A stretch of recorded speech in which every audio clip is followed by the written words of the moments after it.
il a aussi rajouté, il a parlé beaucoup au sujet du sujet important du vol. Et à la fin, il a terminé, il a dit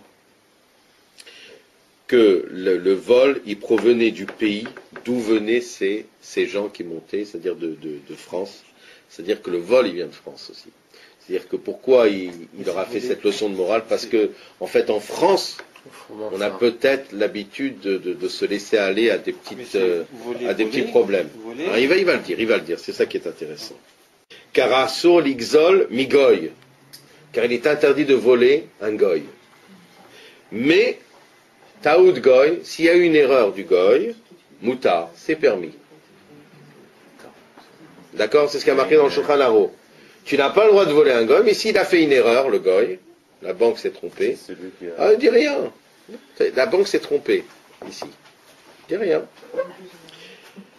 Comme il est marqué dans le Shulchan Aruch. Alors regarde. Il est interdit de voler même un tout petit peu d'un goy, que ce soit d'un Israël, même de quelqu'un qui sert les étoiles, c'est-à-dire de quelqu'un qui est Oved Kochavim.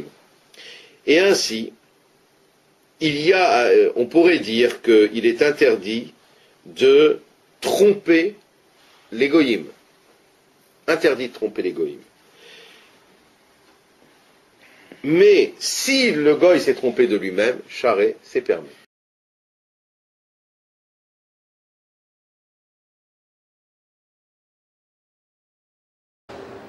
Et autre nouvelle qui ne va pas apaiser la crise financière, une star de Wall Street, Bernard Madoff, vient d'être arrêté et inculpé à New York pour une fraude portant sur 50 milliards de dollars. Ce pourrait être l'une des plus importantes fraudes de l'histoire. Et cette fraude, elle touche également la Suisse, notamment la banque de Benedict Hensch. Yves Gerbert. C'est une figure connue de Wall Street. Bernard Madoff, 70 ans, ancien président du Nasdaq, fondateur de sa propre société d'investissement, est aujourd'hui soupçonné d'avoir perpétré l'une des plus importantes fraudes financières de tous les temps. 50 milliards de dollars, ce serait la somme engloutie depuis au moins 2005 selon un schéma mis à jour par le FBI. Le système est simple, ce sont les investisseurs arrivés en dernier qui permettent de rémunérer les premiers. Il se pourrait que la quasi-totalité des actifs de son fonds spéculatif soit fictif. En Suisse, seule la banque privée Benedict Hensch a fait savoir qu'elle était directement touchée. Dans un communiqué, elle déclare s'être exposée à hauteur de 56 millions de francs dans les portefeuilles que gérait M. Madoff. Ce montant représente 5% de la masse sous gestion de la banque. Selon nos informations, d'autres banques privées basées à Genève seraient touchées. Les pertes pourraient être plus importantes encore.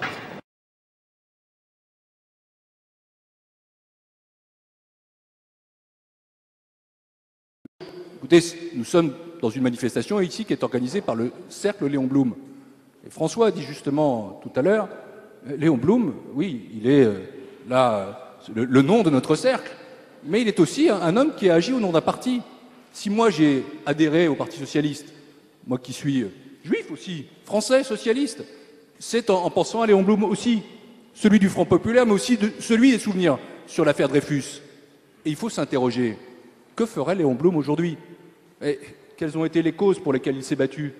La République, le socialisme, la gauche, et vers la fin de sa vie, c'est vrai, le sionisme. Et le sionisme, pour lui, c'était à la fois la création d'Israël et la paix au Proche-Orient. La paix, c'était très important. Il s'est engagé dans ces affaires-là. Et donc, pour faire respecter Léon Blum, soyons dans tout ça. Et ça suppose effectivement une forme de fraternité. Ça suppose de ne pas jeter toute la gauche avec l'eau du bain. Ça suppose de ne pas oublier non plus une histoire commune entre les socialistes, Israël et les Juifs, qui a pu connaître à tel ou tel moment des difficultés, mais qui a aussi des traditions extrêmement fortes que je voulais rappeler maintenant.